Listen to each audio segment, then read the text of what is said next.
Hi everyone. आज मैं video children's health के ऊपर बनाना चाहती हूँ। बट वो चिल्ड्रन जो लोग अभी टीनेज में हैं या उनके ट्वेंटीज़ में हैं और कोई एंट्रेंस एग्ज़ाम्स दे रहे हैं अपने फ्यूचर के लिए। और मैं ये वीडियो हिंदी में इसलिए बना रही हूँ क्योंकि ये जो चीज़ जिसके बारे में मैं ये डिस्कस कर रही हूँ, ये टॉपिक्स, ये चीज़ बहुत ज़्यादा कंपटीशन वाइज प्रेवलेंट है, प्रिडोमिनेंट है इंडिया में। और मेरी फैमिली में बहुत सारे मेरे फ्रेंड्स सर्कल और फैमिली सर्कल में बहुत सारे मेरे फ्रेंड्स हैं जिनके बच्चे जब एंट्रेंस एग्ज़ाम्स दे रहे थे, मेरे फ्रेंड्स लोगों के बच्चे सिर्फ एक ही बच्चे हैं, बहुत सारे फ्रेंड्स के उनके दो दो बच्चे नहीं हैं। और उन लोग इतना ज़्यादा ओवरटली इन्वेस्टेड होते हैं और कोई कोई के दो बच्चे भी हैं, पर पेरेंट्स इतने ज़्यादा ओवर इन्वेस्टेड होते हैं अपने बच्चों पे आजकल कि कभी कभी वो लोग बच्चों को इतने स्ट्रेस में डाल सकते हैं। जो स्ट्रेस, अगर आपने छिछोरे मूवी देखी है तो छिछोरे मूवी में उसका एक बहुत नेगेटिव आउटकम आया था। और हमने अगर थ्री इडियट्स मूवी भी देखी है, थ्री इडियट्स मूवी में भी उसका एक नेगेटिव आउटकम था। और इसी नेगेटिव आउटकम के ऊपर ही मैं ये वीडियो बनाना चाहती हूँ क्योंकि हमें लाइफ में इतना प्रेशर अपने ऊपर नहीं डालना चाहिए कि हम अपना लाइफ ही एंजॉय करना भूल जाएं। क्योंकि ट्रबल्स लाइफ में सबके आते हैं, चैलेंजेस लाइफ में सबके होते हैं। हर एक इंसान का कुछ ऐसे फेलियर्स भी आ सकते हैं। पर हम जब बहुत ज़्यादा कॉम्पिटिटिव सोसाइटी में हो जाते हैं और कोलैबोरेटिव माइंडसेट में नहीं रहते, तब कंपटीशन की वजह से हम हमेशा एक दूसरे को नीचा दिखाने की ज़्यादा कोशिश करते हैं और ख़ुद को ऊपर उठाने की कोशिश करते हैं bye winning against another rather than collaboratively doing things. और ये कोलैबोरेशन का एक्सपीरियंस हमको बचपन में तो ज़्यादा आएगा नहीं अनलेस हम लोग ने थोड़े स्पोर्ट्स खेले हैं, कोलैबोरेटिव गेम्स खेले हैं एक साथ, फ्रेंड्स के साथ, फैमिली के साथ, तब आपके अंदर कोलैबोरेटिव स्पिरिट आएगी। पर बहुत सारे जो इंसान होते हैं उनके अंदर ये कोलैबोरेटिव स्पिरिट आती नहीं है जब हम बहुत ज़्यादा ही ऐसे फैमिली में हैं जहाँ पे कंपटीशन ज़्यादा है या जेलसी ज़्यादा है। क्योंकि कंपटीशन आता कहाँ से है? कंपटीशन आता है जेलसी से। अगर आप सिक्योर हो अपने या इनसिक्योरिटी से, ये सब जो दो तीन ट्रेड्स हैं वो सब ट्रेड्स के वजह से हमारे अंदर किसी और के अगेंस्ट कंपटीशन की भावना जाग सकती है। और अगर आपके अंदर हेल्दी कंपटीशन जागे या थोड़ा सा एनवी की वजह से आपको मोटिवेशन आ जाए, हल्का सा डार्कनेस किसी के लिए बुरा नहीं होता। अगर हाँ हल्का सा आपके अंदर कंपटीशन आ जाए कि मेरी फ्रेंड ने ये किया है तो मुझे भी ये करना है। ऐसा मेरे साथ हुआ था कि जब मैंने फाइनल ईयर दे दिया था, बैचलर्स ख़त्म कर दिया था, उसके बाद मैंने 1 साल लगाया था कॉम्पिटिटिव एग्ज़ाम्स दे के यूएस जाने में। तो जब मैं यूएस गई, मैंने 1 साल रिलैक्स करके मैं गई। मैंने कभी सोचा भी नहीं था कि मुझे यूएस जाना है, पर मेरे सर्कमस्टेंसेस ऐसे कुछ कुछ अनफोल्ड हुए लाइफ में जिसमें उस ईयर मुझे ऐसे लगा कि चलो ये एग्ज़ाम भी ट्राई कर लेते हैं। और वो एग्ज़ाम ट्राई करने के बाद जब मुझे अपॉर्चुनिटी मिल गई यूएस में पहुंचने की, तो ऑब्वियसली मैंने वो वाला पाथ चूज़ किया क्योंकि बहुत सारे मेरे डिफरेंट रीज़न्स थे वो पाथ को चूज़ करने का। पर अगर मैंने वो एग्ज़ाम पास नहीं किया होता या अगर वो एग्ज़ाम पास करने के बाद मुझे एक्सेप्टेंस नहीं मिला होता यूएस के यूनिवर्सिटी में, तो मैं ऐसा एटीट्यूड रखती अपने लाइफ में कि इट्स ओके, वो हुआ नहीं तो हुआ नहीं, कहीं और कोई और डायरेक्शन में मुझे फिर जाना है, ये मैं सोच ली होती उस वक्त। क्योंकि उस वक्त मैंने क्या सिर्फ वो 1 साल में सिर्फ यूएस का एग्ज़ाम दिया था? नहीं, उस वक्त मैंने इंडिया के भी एक दो कॉम्पिटिटिव एग्ज़ाम्स इंडिया के लिए, इंडिया के Tata institute of social sciences में भी मैंने एक एग्ज़ाम दिया था। फिर उसके एडमिनिस्ट्रेटिव प्रोग्राम में घुसने के लिए तो वो एग्ज़ाम भी मैंने दिया था। फिर वो एग्ज़ाम में मैं एक राउंड क्लियर कर गई, पर नेक्स्ट राउंड में मैं क्लियर नहीं की। ऐसा हुआ था मेरे साथ। और क्यों हुआ था? क्योंकि वो वाले इसमें जो डिफरेंट आपके ग्रुप डिस्कशंस होते हैं, ग्रुप डिस्कशन में आपको बहुत बोलना पड़ता है, लोगों के साथ सोशली इंटरैक्ट करना पड़ता है। और बिकॉज़ मैं बहुत क्वाइट फैमिली लाइफ से आई थी और हमारे घर में मैं ज़्यादा कोई था ही नहीं बात करने के लिए। बाहर, घर के बाहर मेरे फ्रेंड्स थे, मैं लड़की थी करके ये लक था मेरा। मेरे सोशल ग्रुप में बहुत सारी लड़कियां थी, तो इसलिए जो जहाँ भी मुझे लड़कियों का ग्रुप मिला उनके साथ हमेशा बहुत बातें हम लोग करते थे। पर वो जो बातें घर के बाहर हम करते हैं वो तो नॉर्मल लाइफ के ऊपर करते हैं, गॉसिप टाइप बातें करते हैं, गर्ली टॉक करते हैं, राइट। तो आप डीप थिंकिंग वाले थॉट्स तो अपने फ्रेंड्स के साथ बचपन में उतना डीप थिंकिंग वाले मेरे कॉन्वर्सेशंस होते ही नहीं थे कोई भी फ्रेंड्स के साथ। तो इसलिए जब हम कोई ग्रुप डिस्कशन में जाते हैं कॉम्पिटिटिव एग्ज़ाम के, वो ग्रुप डिस्कशन में इसलिए ओपनली टॉक करना डिफ़िकल्ट हो जाता है अगर आपके पास नॉर्मल लाइफ में ज़्यादा सेटिंग्स नहीं है जहाँ पे आपने वो ग्रुप डिस्कशन किए हैं। मैंने फिर भी ग्रुप डिस्कशन वाले सेटिंग में एक राउंड क्लियर किया था, नेक्स्ट राउंड में मैं क्लियर नहीं कर पाई क्योंकि मुझसे बेटर ग्रुप डिस्कशन वाले लोग थे। पर वो लोग मुझसे बेटर कैसे बने अभी मुझे समझ में आ रहा है। जब मैं छोटी थी, जब मैं 20s में थी, अर्ली 20s में, मुझे ये पता नहीं था कि वो लोग क्यों, तभी पता नहीं था, मतलब इतना समझ में आया था कि वो पर्सन मुझसे बेटर है ग्रुप डिस्कशन में। पर और ये आप कुछ भी एडमिनिस्ट्रेटिव एग्ज़ाम्स दो, एमबीए एग्ज़ाम्स दो, कोई इंजीनियरिंग मेडिसिन के एंट्रेंस एग्ज़ाम्स दो, कोई यूनिवर्सिटीज़ के एंट्रेंस एग्ज़ाम्स में आप कितना अच्छे से सोशलाइज़ कर सकते हो, डिस्कस कर सकते हो, कोलैबोरेट कर सकते हो, ये सब भी देखा जाता है कोई एंट्रेंस एग्ज़ाम्स के वक्त। सो इंडिया में अभी कुछ बच्चों ने 10th के एग्ज़ाम्स दिए, कुछ बच्चों ने 12th के एग्ज़ाम्स दिए, कोई बच्चे अभी फाइनल ईयर के भी बैचलर्स प्रोग्राम के एग्ज़ाम्स देंगे या दे चुके हैं। क्योंकि अभी मुझे इंडिया के ज़्यादा सिस्टम्स, मुझे जो मेरे फ्रेंड से पता चलता है जिनके बच्चे ऐसे 10th 12th में हैं या फैमिली से पता चलता है, वही मैं टैब रखती हूँ। मैं खुद से जाके अब कब किसका एग्ज़ाम चल रहा है, मेरे खुद के अगर घर में कोई बच्चे नहीं है तो मैं तो वो टैब नहीं रखूँगी, राइट। सो इसलिए मुझे पता नहीं कि कौन से एग्ज़ाम्स कब होते हैं, पर इन जनरल मुझे भी पता है कि मार्च मंथ में 10th एंड 12th के एग्ज़ाम्स हो जाते हैं। फिर उसके बाद नेक्स्ट 2-3 मंथ्स में एंट्रेंस एग्ज़ाम्स बहुत सारे बच्चे देंगे। फिर कोई बच्चे जो अगर मेरे जैसे बैचलर्स प्रोग्राम में जिनका एग्ज़ाम्स अगर जून में ख़त्म हो, मई जून में, उसके बाद जून से दिसंबर तक अगर आपको अगर आप मेरे जैसे रिलैक्स बच्चे थे तो आप आपके फाइनल्स ख़त्म करने के बाद दोगे एग्ज़ाम। और अगर आप मेरे जैसे रिलैक्स बच्चे नहीं थे तो और मैं भी थोड़ा सा कंपटीशन में जा रही थी, जब मैं 3rd ईयर में पहुंची थी तो मेरे कॉलेज में जब हम 3rd ईयर में पहुंचे थे, हमारा बैचलर्स प्रोग्राम 4 इयर्स का था, और जब हम 3rd ईयर में पहुंचे थे, 3rd ईयर के बिगनिंग में बहुत सारे मेरे क्लासमेट्स एमबीए के एग्ज़ाम्स भी दिए थे, ताकि अगर एमबीए के एग्ज़ाम्स उन लोग दिसंबर तक दे या दिसंबर में दे, उसके बाद एप्लीकेशन करके फ़ाइनल ईयर के बाद उनको फिर एमबीए का क्लास मिल जाएगा कि फ़ाइनल ईयर ख़त्म हुई और उन्होंने फिर नेक्स्ट ईयर का एमबीए प्रोग्राम चालू कर दिया। ऐसे कुछ लोगों ने किया, कुछ लोगों ने फ़ाइनल ईयर ख़त्म हुई और इमीडिएटली उसके बाद अगर हमारा फ़ाइनल एग्ज़ाम सब मई जून में ख़त्म हुआ, रिज़ल्ट्स आ गया जून जुलाई में, उसके बाद अगस्त में सितंबर में यूएस में अगर कोई जा रहा है तो अगस्त में यूजुअली बहुत सारे डिग्री प्रोग्राम्स चालू होते हैं। कोई डिग्री प्रोग्राम्स मेरे जो थे वो जुलाई में चालू हुए थे, तो ऐसे जुलाई अगस्त में बहुत सारे डिग्री प्रोग्राम्स चालू होते हैं फॉल सेमेस्टर के यूएस में। तो इसलिए कुछ बच्चे फिर एग्ज़ाम्स दिए, एग्ज़ाम्स के 1-2 महीने बाद ही चले जाते हैं, फिर इमीडिएटली कोई गैप नहीं होता उनके करियर में।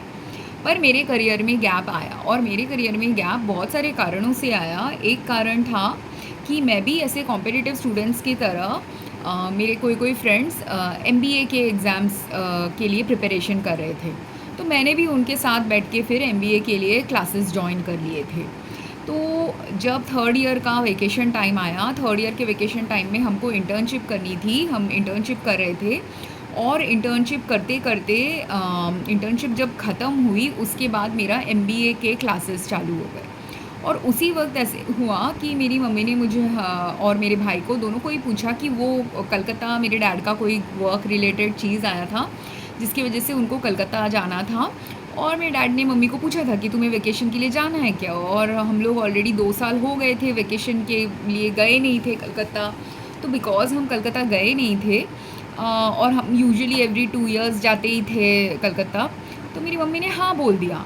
और मम्मी ने एक्सपेक्ट किया कि हम बच्चे भी आएंगे क्योंकि हमारा भी वेकेशन टाइम चल रहा है, पर हम बच्चों ने तभी ना बोल दिया। मेरे भाई ने क्यों ना बोला मुझे नहीं पता, पर मैंने ना इसलिए बोला था क्योंकि मेरा तभी वो थर्ड ईयर का बिगनिंग चल रहा था, थर्ड ईयर नहीं, फाइनल ईयर का बिगनिंग होने वाला था, थर्ड ईयर का एंडिंग चल रहा था। और वो फाइनल ईयर में सब लोग एंट्रेंस एग्ज़ाम देने वाले थे करके मेरे वो एंट्रेंस एग्ज़ाम के क्लासेस भी चालू थे वीकेंड्स में। तो मेरे एंट्रेंस एग्ज़ाम के क्लासेस चालू थे। फिर मेरे इंटर्नशिप रिलेटेड भी मेरा जो इंटर्नशिप का एक ग्रुप था, हमको कुछ प्रेजेंटेशन करने बोला गया था कॉलेज में। तो वो प्रेजेंटेशन सब, और मेरे इंटर्नशिप के ग्रुप एक ही मेरे कॉलेज से पर्सन था, बाकी लोग दूसरे मुंबई के कॉलेज के लोग थे। तो हम सबको मिलके एक प्रेजेंटेशन बनाना था। तो ग्रुप प्रेजेंटेशन जो हमने इंटर्नशिप में क्या सीखा उसके बारे में एक प्रेजेंट करना था अपने क्लास में। तो मेरा उसका भी एक मीटिंग एक वीकेंड में पड़ गया, जिस वीकेंड मेरी मम्मी को जाना था। तो मैंने इसलिए ना कर दिया। एंड मेरे साथ वो बहुत ही उस वक्त मेरे को इंट्यूटिव गाइडेंस भी थोड़ा सा आया था कि शायद जाना चाहिए मम्मी के साथ, या मैं मगर गई नहीं। और जिस दिन मेरी मम्मी निकल गई कलकत्ता के लिए, उस दिन मेरी मम्मी के साथ थोड़ा सा फ़ाइट भी हो गया। तो ये चीज़ क्या हुआ कि उस दिन मेरी मम्मी के साथ फ़ाइट हुआ करके, फिर while she was on her trip, वहाँ पे मैंने एक दिन मम्मी से फिर एसटीडी फ़ोन बूथ में जाके, हमारे घर में एसटीडी नहीं था, तो हम एसटीडी फ़ोन बूथ में जाके मैं और मेरे भाई फिर मम्मी से बात कर रहे थे। और उसमें मेरे को मेरी मम्मी से इतना गिल्ट लगा कि मैंने लास्ट टाइम जब मम्मी को देखा ठीक से बात नहीं की थी before she went to Calcutta. तो was feeling very bad also. पर हम लोग थोड़ा लेट टाइम में गए थे वो कॉन्वर्सेशन करने, तो हम लोग सिर्फ आधा घंटा या 15-20 मिनट ही, मैं और मेरे भाई, मैंने 15 मिनट बात की, मेरे भाई ने कुछ मिनट्स बात किए, फिर हम घर आ गए। और मम्मी ने कहा था नेक्स्ट डे तू फ़ोन करना, और मैंने प्रॉमिस भी किया कि मैं नेक्स्ट डे फ़ोन करूँगी। पर नेक्स्ट डे बिकॉज़ घर में मम्मी पापा कोई नहीं है, हम लोग टीवी देखने में इतने बिज़ी हो गए कि बाय द टाइम मुझे याद आया कि मुझे जाना है मेरी मम्मी को कॉल करने, तब तक थोड़ा सा लेट हो गया था। हम घर से निकलते भी तो हमको शायद वो एसटीडी बूथ 10 बजे बंद हो जाता है, तो हमको शायद ना सिर्फ 5 मिनट मिलता मम्मी से बात करने। पर वो 5 मिनट भी इम्पॉर्टेंट 5 मिनट हो सकता था, बट अनफॉर्चुनेटली वो कॉल हम नहीं किए। और मेरे भाई ने बोला कल फ़ोन करते क्या जाता है करके, कि आज अभी हम लोग को सिर्फ 5 मिनट मिलेगा, मगर कल हम कॉल करेंगे तो हम ज़्यादा देर बात कर सकते हैं, तो कल हम टाइम से निकल जाएंगे, घर में 9 बजे ही निकल जाएंगे वो कॉल करने के लिए। तो इसलिए कॉल नहीं हुई। पर इसके वजह से क्या हो गया, उसी दिन रात को suddenly 1 o'clock my dad calls us and tells us कि आप कलकत्ता आ जाओ, तुम्हारी मम्मी का कोई ऑपरेशन होने वाला है। और ये झूठ था। जब हम गए कलकत्ता, और मैं एक ट्रॉमेटिक इंसिडेंट बता रही हूँ, पर इसलिए बता रही हूँ कॉन्टेक्स्ट के लिए कि लाइफ में ऐसी चीज़ों में ट्रॉमा लेना चाहिए आपको, ऐसी चीज़ों में आपको स्ट्रेस लेना चाहिए, ना कि कुछ और चीज़ें जिसमें बच्चे टीनेज में स्ट्रेस ले लेते हैं। तो हमारे लिए ऐसे हुआ, डैड ने ऐसे कहा तुम आ जाओ। डैड के कोई फ्रेंड्स हमारे लिए एयरप्लेन टिकट अरेंज किए और हमको एयरपोर्ट लेके गए, और हम गए कलकत्ता। और जब कलकत्ता पहुँचे तब हमको पता चला कि हमारी मम्मी का डेथ हो गया है। और ये चीज़ का मुझे बहुत ट्रॉमा रहा, बहुत स्ट्रेस रहा फाइनल ईयर में। तो मैं रोते रोते फाइनल ईयर दी, और बिकॉज़ इस चीज़ का स्ट्रेस रहा, मैंने फिर फाइनल ईयर में जो कैट का एग्ज़ाम देना होता है एमबीए का, वो एग्ज़ाम नहीं दिया। मैंने अप्लाई ही नहीं किया वो एग्ज़ाम देने के लिए। मैंने सोचा अभी मैं नहीं दे सकती ये एग्ज़ाम, इसी की वजह से मेरी मम्मी से झगड़ा भी हो गया, प्लस मैं बहुत रोती रहती थी कंटिन्यूसली। मैं फाइनल ईयर के एग्ज़ाम्स ही ठीक से क्लियर नहीं कर पा रही थी, मतलब पढ़ने में कॉन्सेंट्रेट नहीं कर पा रही थी। तो ऐसा ट्रॉमा जब चल रहा है, तो मैंने लेट गो कर दिया कि जो चीज़ दो एग्ज़ाम्स के लिए क्यों मैं पढ़ूँ, जब मैं एक एग्ज़ाम में ही ठीक से फोकस नहीं कर पा रही। तो फिर मेरा फाइनल ईयर वैसे कटा कि स्ट्रेस में, ट्रॉमा में, ग्रीफ में कटा। एंड देन फाइनल ईयर के बाद, बिकॉज़ मैंने अभी एमबीए के क्लासेस ले लिए थे, वो पूरे क्लासेस तो मैंने कंटिन्यू किए थे, कि जितने क्लासेस मुझे 3-4 महीने के क्लासेस थे बिफोर द एग्ज़ाम, वो सारे क्लासेस मैंने ले लिए थे। पर वो क्लासेस का फ़ायदा ये नहीं हुआ कि पैसे दे दिए थे इसलिए क्लासेस तो ले लिए, मम्मी का डेथ होने के बाद ही मैं वो क्लासेस गई। Majority of the classes mummy के डेथ के बाद ही मैंने अटेंड किया। बट मैंने एंट्रेंस एग्ज़ाम नहीं दिया, और सोचा कि नेक्स्ट ईयर मैं एंट्रेंस एग्ज़ाम दूंगी फाइनल ईयर होने के बाद। तो मैं फाइनल ईयर होने के बाद फिर मैंने एंट्रेंस एग्ज़ाम के लिए अप्लाई किया था। बट ऐसे ही हो गया कि उस वक्त भी ऐसे आ गया कि कुछ और सर्कमस्टांसेस आ गए। वो सर्कमस्टांसेस में ऐसे हुआ कि मेरी फ्रेंड को जानना था जीआरई दे के यूएस कैसे जाते हैं। तो हम एक और फ्रेंड के घर गए, वो फ्रेंड से एडवाइस लिए कैसे जीआरई के लिए अप्लाई करना है, क्या स्टेप्स है। वो सब एडवाइस लेने के बाद, क्योंकि वो जिसके घर गए थे हम इन्फॉर्मेशन लेने, वो मेरा क्लासमेट था, बैचमेट था, तो वो अभी फाइनल ईयर उसका हो गया था, उसको ऑलरेडी जीआरई में एंट्रेंस उसको एडमिशन मिल गया था फॉरेन यूनिवर्सिटी में, और वो निकलने वाला था 1-2 महीने में यूएस के लिए। तो बिफ़ोर वो यूएस चले जाए उसके बाद तो हमारा कांटेक्ट नहीं रहेगा, और वो हमारे बिल्डिंग में ही रहता था, इसलिए हम उसके घर गए। हमारा बहुत ग्रेट फ्रेंड नहीं था, पर हमारा मेरा क्लासमेट था, इसलिए मैं थोड़ा ज़्यादा बेटर उसको पहचानती थी, इसलिए हम लोग गए उससे वो इन्फॉर्मेशन लेने। और ये तो मुझे पता ही नहीं था कि वो लड़का एंट्रेंस एग्ज़ाम दे के जाने वाला है। मेरी फ्रेंड को पता था, क्योंकि मेरी फ्रेंड की मम्मी उसकी मम्मी के साथ या इनडायरेक्टली 2-3 मम्मियाँ बिल्डिंग की सोशलाइज़ करके ये सब जानती थी। तो देखिए, मेरी मम्मी का डेथ तो हो गया था, और मेरी मम्मी तो सोशलाइज़ भी नहीं करती थी बिल्डिंग के लोगों के साथ। तो ये सब इन्फॉर्मेशन मेरे तक, मेरी मम्मी अलाइव होती या डेड होती तभी पहुंचता, अगर मेरी फ्रेंड ने मुझे ये इन्फॉर्मेशन दिया होता। तो मेरी फ्रेंड के वजह से ही मैं गई मेरे क्लासमेट के बैच में। वो बचपन में मेरा क्लासमेट था, बट आफ्टर 12th वो मेरा क्लासमेट नहीं था, वो इंजीनियरिंग स्ट्रीम में चला गया था, मैं साइंस स्ट्रीम में चली गई थी। बट फिर भी थोड़े थोड़े जीआरई के स्टेप्स तो सिमिलर हैं, तो इसलिए उससे हमने वो सारे स्टेप्स फिर सीखे। फिर सीखने के बाद मैं जीआरई के लिए पढ़ रही थी। उस वक्त मेरी एक और फ्रेंड थी जो मेरी क्लासमेट थी, वो भी मेरे बिल्डिंग में रहती थी, और ये वाली जो लड़की थी वो मुझसे 1 साल छोटी थी। तो वो उसके फाइनल ईयर में फिर इसलिए जीआरई के प्रिपरेशन ये सब करने का सोच रही थी, या उसके बाद करेगी ऐसे सोच रही थी, उसको सिर्फ इन्फॉर्मेशन चाहिए था। वेराज मेरी एक और फ्रेंड थी, वो भी मेरे जैसे जीआरई देने वाली थी सिमिलर टाइम पे। तो हम लोग दोनों इसलिए कभी कभार थोड़ा जीआरई के लिए इन्फॉर्मेशन एक्सचेंज करते थे, पर हम अपना अपना ही पढ़ते थे, इसलिए ज़्यादा भी इन्फॉर्मेशन एक्सचेंज नहीं किया। पर लक था कि एक और फ्रेंड भी सेम बिल्डिंग में ये सब प्रैक्टिस कर रहे हैं, तो दोनों मिलके थोड़ा थोड़ा हम पढ़ाई किए। बहुत ज़्यादा मेजरली नहीं किए, बट ओकेशनली रेयरली थोड़ा थोड़ा एक साथ पढ़ाई किए। फिर वो जीआरई का एग्ज़ाम देने के बाद उस वक्त दिसंबर में आने वाला था मेरा एमबीए का एंट्रेंस एग्ज़ाम, पर उसी दिसंबर में मेरे कज़न्स भी आ गए मेरे घर हमसे मिलने।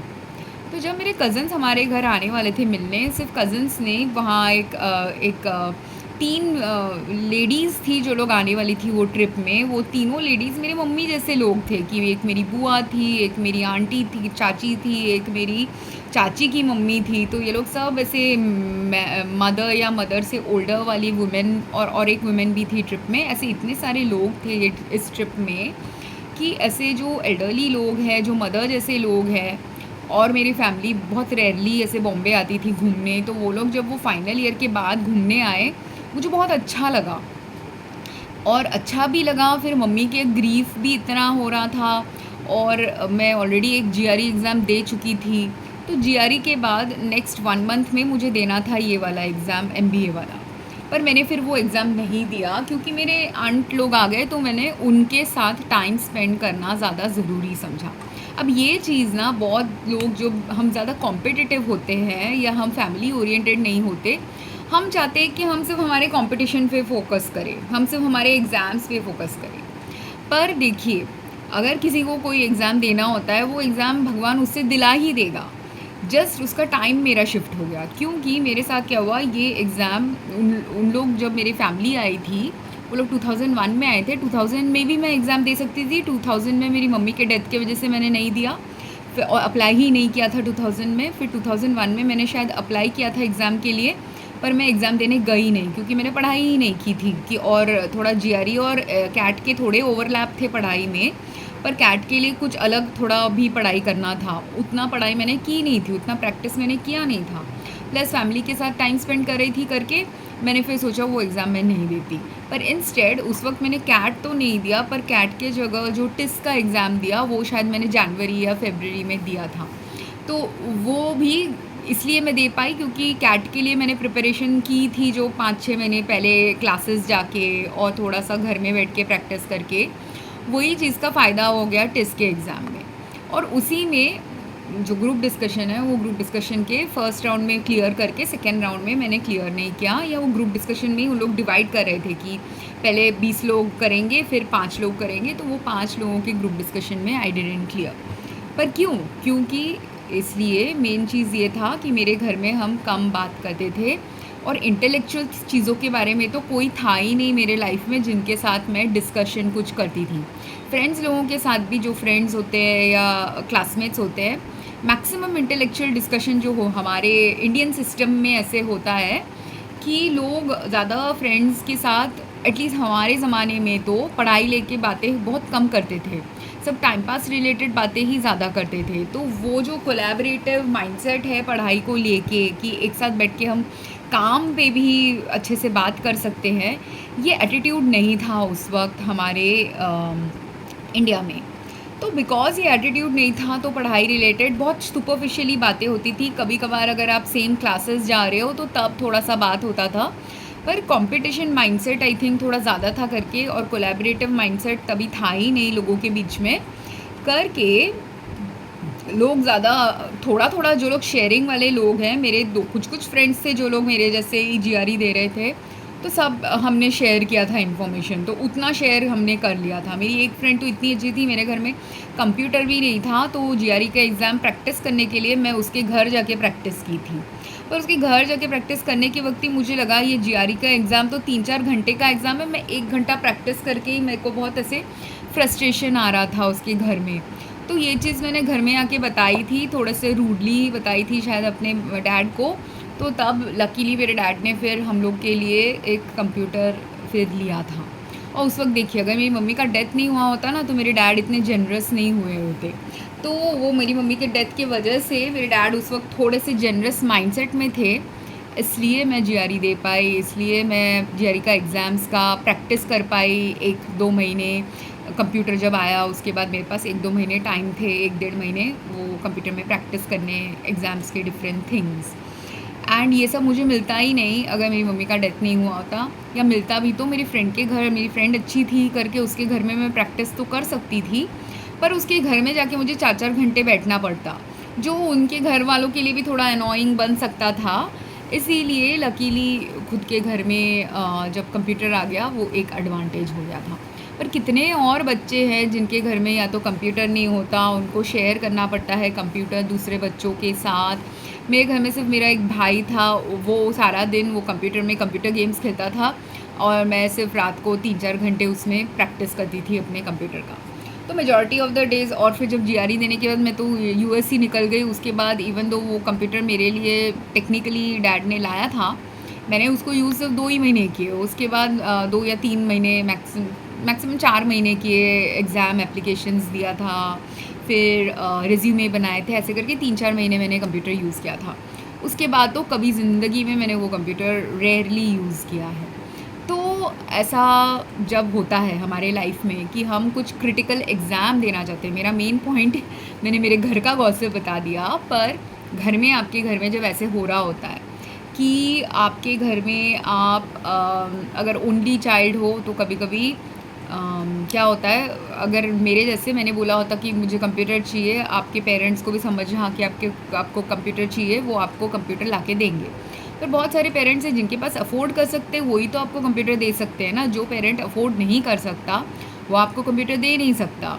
और हमने बहुत एक्सपेंसिव कुछ कंप्यूटर नहीं ख़रीदा था, ऐसा वाला बेस मॉडल ही लिया था जो बिकॉज़ ये लोग इंजीनियरिंग के ऑफिस में वर्क करते थे, कुछ सेकेंड हैंड टाइप मॉडल ही शायद लिया था, या ऐसा जो असेंबल्ड मॉडल है ऐसा कुछ लिया था, जो इसलिए बहुत एक्सपेंसिवली पे नहीं करना पड़ा हमको।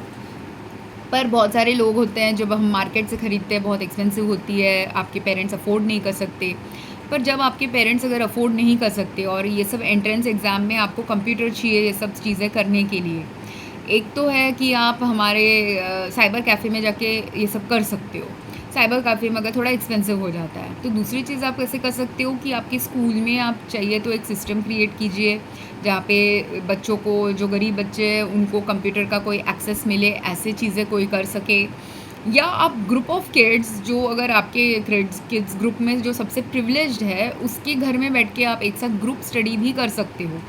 और ये चीज़ इस ज़माने में 25 ईयर्स लेटर आपको जानना ज़रूरी इसलिए है कि अभी धीरे धीरे अर्थ में हमको कोलैबोरेटिव माइंडसेट लाना है। सिर्फ अभी नहीं, कोलैबोरेटिव माइंडसेट हमेशा हेल्प करता है आपको जब आप वर्क कल्चर में इंट्रोड्यूस होंगे और आप वर्क कर रहे होंगे। जो जितना अच्छे से कोलैबोरेटिव होगा वो उतने अच्छे से चीज़ों को संभाल के आगे लेके जा सकता है अपने ग्रुप्स के साथ। और जो लोग थोड़े कम कोलैबोरेटिव होते हैं, ज़्यादा कॉम्पिटिटिव होते हैं, वो थोड़े दिन अपने जॉब में चढ़ सकते हैं ऊपर, पर उसके बाद आपको स्टॉप आ जाएगा, क्योंकि आप अगर कोलैबोरेटिव माइंडसेट इनकलकेट नहीं करोगे आपके वर्क में, तो वो आप ओवरआर्चिंग गोल्स को कैसे अचीव करोगे कंपनी के। कोलैबोरेशन क्यों ज़रूरी होते हैं कि ओवरआर्चिंग चीज़ों को समझने के लिए कंपनी के, और हायर लेवल्स को और ज़्यादा ओवरआर्चिंग चीज़ें समझनी होती है। सिर्फ एक ग्रुप ऑफ फंक्शंस को नहीं समझना होता है, मल्टीपल ग्रुप ऑफ फंक्शंस को समझना होता है, राइट। तो इसीलिए कोलैबोरेशन बहुत ज़रूरी होती है। और अगर आपने वो कोलैबोरेशन स्किल जितना जल्दी सीखा, बचपन से सीखा, और जितने अच्छे से सीखा, उतने अच्छे से वो आपके लाइफ में उतरता है। तो ये कोलैबोरेशन एक चीज़ है। और दूसरी चीज़ है, कंपटीशन के वक्त भी आप क्या लेट गो करना जाने, ये भी बहुत एक इम्पॉर्टेंट स्किल है जो आजकल के बच्चों को आनी चाहिए, कि कैसे लेट गो करें। कि अगर हमको 3 एंट्रेंस में चाहिए, तो बिकॉज वो 1 ईयर का मेरा पूरा गैप था from graduation to next year जब मैं यूएस गई, पूरा एक 1 ईयर मेरे पास टाइम था कुछ अलग अलग चीज़ें एक्सप्लोर करने का, और वही मैंने किया। एक मैंने जीआरई एक्सप्लोर की फर्स्ट 3-4 मंथ्स, फिर जीआरई करने के बाद और उसी 3-4 मंथ्स में एमबीए के क्लासेस भी मैं ले रही थी। फिर वही क्लासेस के नहीं, वो क्लासेस मैं उसके पहले ही 1 साल पहले ही ले चुकी थी, तो सॉरी, एमबीए के क्लासेस उस 3-4 मंथ्स में मैं नहीं ले रही थी। मैं सिर्फ जीआरई पे फोकस कर रही थी। पर मैं ना कि सिर्फ जीआरई पे फोकस कर रही थी, उस वक्त मेरे फ्रेंड्स जो उसी बिल्डिंग में हम रहते थे, हम लोग हमेशा इवनिंग को वॉक्स जाते थे, तो मैं बहुत रिलैक्स्ड लाइफस्टाइल भी लीड कर रही थी।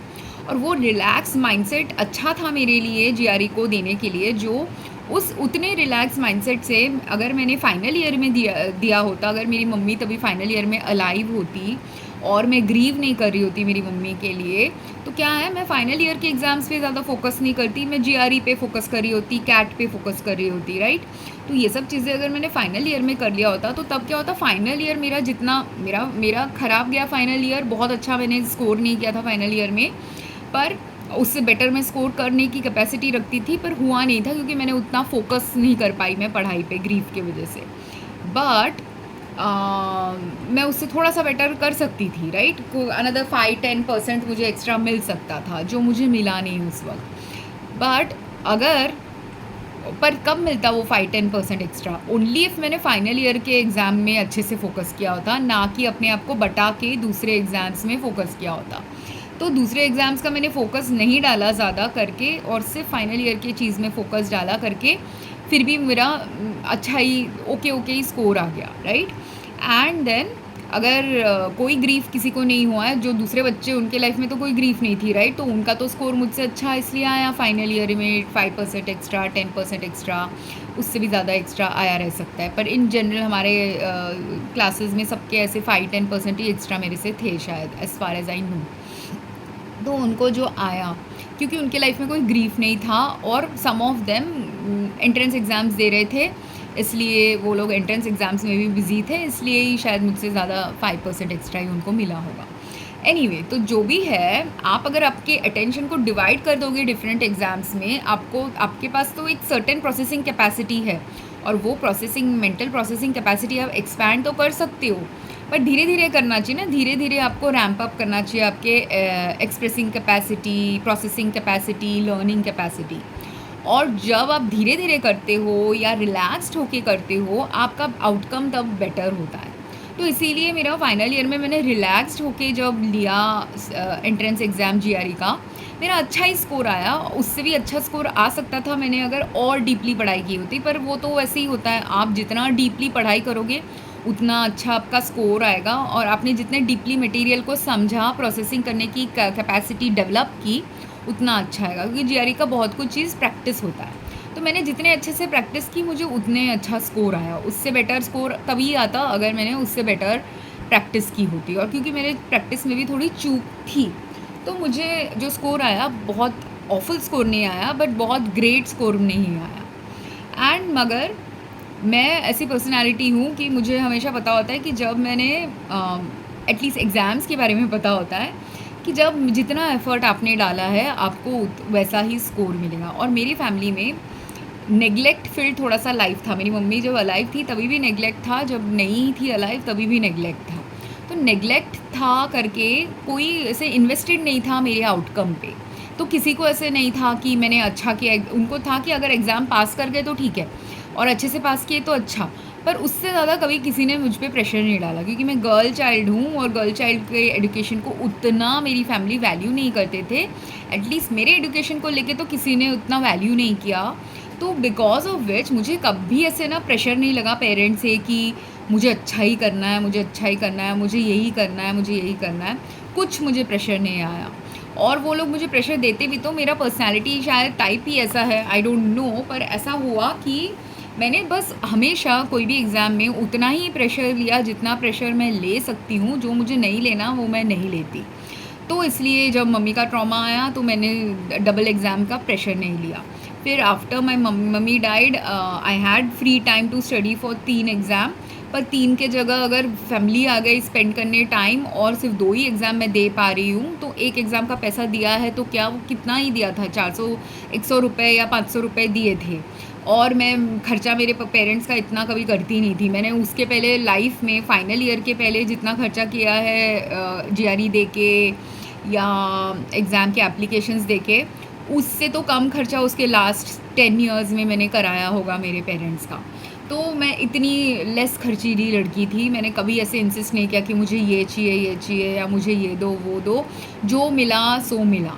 तो ये जो एटीट्यूड है हर बच्चे को रखना चाहिए। मैंने जो मिला सो मिला एटीट्यूड क्यों रखा मुझे नहीं पता, पर वो जो मिला सो मिला एटीट्यूड अगर आप रखते हो लाइफ में, तब क्या होता है कि आप अगर एग्ज़ाम पास भी नहीं किए तो आपको गम नहीं आएगा। क्योंकि 10th के वक्त भी ऐसे हुआ था। 10th के वक्त आपको डिसाइड करना था, आप 10th नहीं 12th के बाद भी एंट्रेंस एग्ज़ाम्स दिए थे मैंने, जिसमें आईआईटी का एंट्रेंस एग्ज़ाम दिया था, डेंटल एंड मेडिकल का भी देने वाली थी। और डेंटल मेडिकल में से किसी मेडिकल का मैंने नहीं दिया फाइनली, क्योंकि और डेंटल का भी या मेडिकल का 2 मैं देने वाली थी एग्ज़ाम। ऐसे थे वो 4 या 5 एंट्रेंस एग्ज़ाम मैं देने वाली थी। 4-5 में से मैंने सिर्फ 3 ही दिए, क्योंकि एक तो मेरे प्रिपरेशन, बहुत सारे जो बच्चे होते हैं ना आईआईटी वाईआईटी जो देने वाले होते हैं, वो लोग 2 साल से 3 साल से प्रैक्टिस कर रहे होते हैं आईआईटी के लिए, और मैंने सिर्फ 2 महीने प्रैक्टिस की थी। तो मुझे पता था कि मैं तो वो कैलिबर लेवल में पहुंचने ही नहीं वाली 3 महीने में। कि मेरे को जब मटेरियल्स मिले आईआईटी के एक फ्रेंड से जिसने ऑलरेडी एंट्रेंस या तो दे दिया था या बहुत दिनों से प्रैक्टिस किया था, उसके ही कुछ फ़ोटोकॉपीज़ लेके मैं आई थी।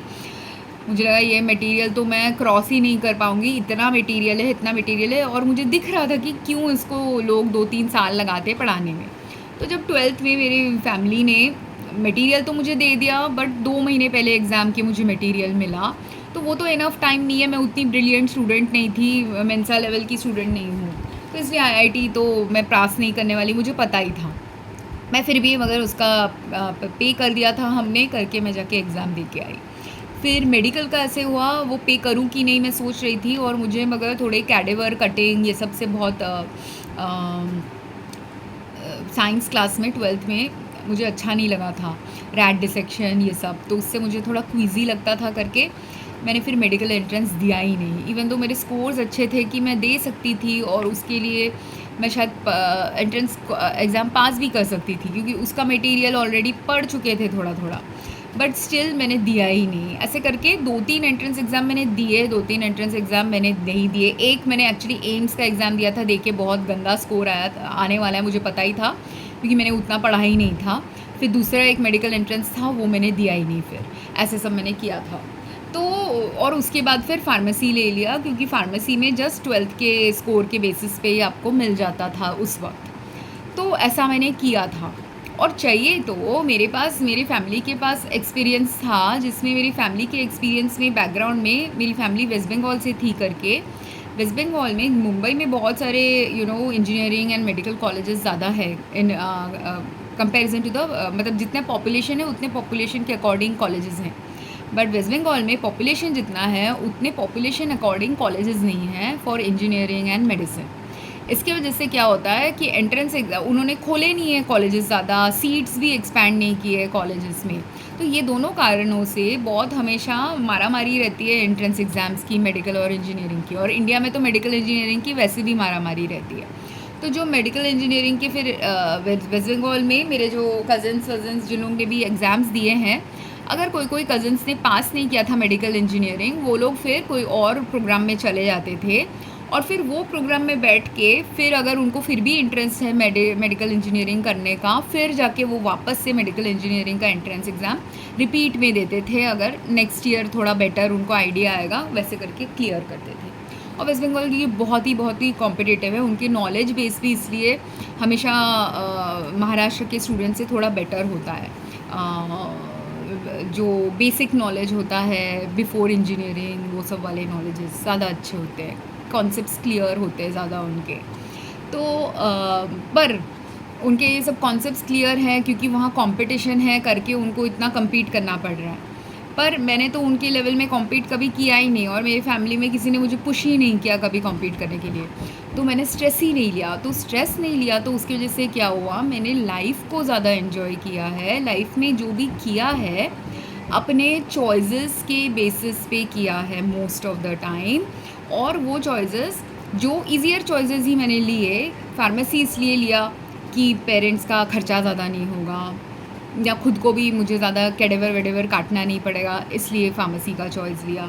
फिर उसके बाद भी जो बाकी के भी चॉइसेस लिए लाइफ में, मगर जब मैं यूएस चली गई मैंने अपने ऊपर कंपटीशन का प्रेशर डाला था। तो यूएस में मैंने अपने आप को, इवन दो मैं कोलैबोरेटिव जगह में रहती थी, पर वहाँ पे मुझे थोड़ा compete इसलिए करना पड़ा था सिंपली बिकॉज अगर मुझे मेरा वीज़ा स्टेटस वहाँ ठीक रखना है तो मुझे राइट कंपटीशन लेवल पे रहना पड़ेगा, राइट।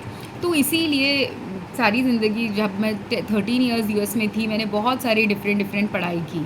और एमबीए का भी ऐसे हुआ कि जो एमबीए मैंने बैचलर्स करने के बाद नहीं एंट्रेंस एग्ज़ाम दिया, 2 बार देते देते नहीं दिया, वही एमबीए इवेंचुअली मैंने यूएस में अनदर डेकेड लेटर दिया। और वो चीज़ बहुत सारे लोगों को मैं इसलिए ये बताना चाहती हूँ, और ये वीडियो इसलिए मैं मेनली बना रही हूँ कि आपके नसीब में अगर कोई चीज़ करना है पास, तो वो आपके नसीब में आ ही जाएगा जब आपका राइट टाइम आएगा वो चीज़ पास करने की। अगर मैंने 10 साल पहले, जब मैं मतलब 10 नहीं, ये तो 25 साल पहले की बात मैं कह रही हूँ, जब मैं 12th के बाद या 12th के बाद अगर आईआईटी वाईआईटी में नहीं घुसी करके मैं रोने लग जाती तो भी एक प्रॉब्लम हो जाता, ईगो अगर मेरा हर्ट हो जाता। पर मुझे पता था मैंने प्रैक्टिस नहीं किया है तो मैं पास कैसे करूँगी, तो इसलिए मेरा कभी ईगो हर्ट नहीं हुआ। ये एक एटीट्यूड आप रख सकते हैं कि अगर आपने उतने लेवल पे प्रैक्टिस नहीं किया पर किसी और ने आपसे बेटर लेवल का प्रैक्टिस किया है, वही तो मोस्ट ऑफ द टाइम, अगर जहाँ चीटिंग होती है, चीटिंग छोड़ के majority of Indian entrance exam में चीटिंग नहीं होती, तो मेजॉरिटी ऑफ द जगह में जहाँ चीटिंग नहीं हो रही है, जो लोग पास कर रहे होते हैं 90% 99% ऑफ द लोग तो खुद के कैलिबर पे पास कर रहे हैं कि उन लोग ने जितना प्रैक्टिस किया, उन लोग ने जितना डेप्थ में समझा है सब्जेक्ट को, वो पास कर रहे हैं। तो आप हमेशा अगर फेल कर रहे हैं या कम मार्क्स आए कि उतना हाई रैंकिंग नहीं आया, तो ये समझना इसलिए ज़रूरी है कि ये एटीट्यूड अगर आप रखोगे तो आपको स्ट्रेस नहीं आएगा एग्ज़ाम के बारे में, कि आप जितना कर सकते हैं उतना करो, जो आपकी कैपेबिलिटी है वो करो, जितना आप अपने आप को जितना पुश कर सकते हो करने का उतना करो। पर जितना भी आपने आपका मैक्सिमम पुश किया है, मैक्सिमम एफ़र्ट्स डाले हैं, कोई भी कारण से मैक्सिमम एफ़र्ट्स नहीं डाल पाए हैं, उसके बाद जो आउटकम आया है वो आउटकम को भी एक्सेप्ट करो कि यही आउटकम मेरे लिए शायद बेटर था, कि मुझे आईआईटी लोगों से कम्पीट क्यों करना है, मुझे नहीं करना था तो नहीं करना था, इसलिए वो हुआ नहीं, या करना भी था तो कभी अगर फ्यूचर में मुझे मन किए आईआईटी लोगों से कम्पीट करने का, ऐसा है क्या कि आईआईटी सिर्फ इंडिया में शायद हो, पर आईआईटी लेवल के तो दूसरे इंस्टीट्यूट्स भी है वर्ल्ड में। तो जो इंस्टीट्यूट्स आपको अगर 40s में या 50s में भी पढ़ने के लिए अलाउ कर सकते हैं, क्या आप जा सकते हैं वो इंस्टीट्यूट्स में बाद में लाइफ में पढ़ने के लिए। एमबीए का तो मेरा वही हुआ ना कि इंडिया में हम भगदड़ तो मचा देते हैं कि हमको सब कुछ सारी डिग्रीज़ अभी 20s में ही ले लेने हैं, पर रियलिटी है, स्पेशली एमबीए का मैंने देखा है, या कोई भी एडमिनिस्ट्रेटिव या मैनेजमेंट रिलेटेड जो कोर्सेज़ हैं, उसमें मेरे ख्याल से बच्चों को 30s के बाद जॉइन करने से ज़्यादा लाइफ पर्सपेक्टिव मिलती है, क्योंकि एक तो आप मैच्योर होते हो लाइफ में अगर आप 30s के बाद ये सब कोर्स करोगे, दूसरा सिर्फ मैच्योरिटी आप नहीं गेन करते, आपने तब तक 5 साल 8 साल कोई करियर भी परस्यू कर लिया होता है, कोई लोगों ने एक करियर परस्यू किया होता है, कोई लोगों ने 2 करियर परस्यू कर लिया होता है। तो इसके वजह से आपको ना ज़्यादा managerial and administrative and collaborative context भी मिल जाता है।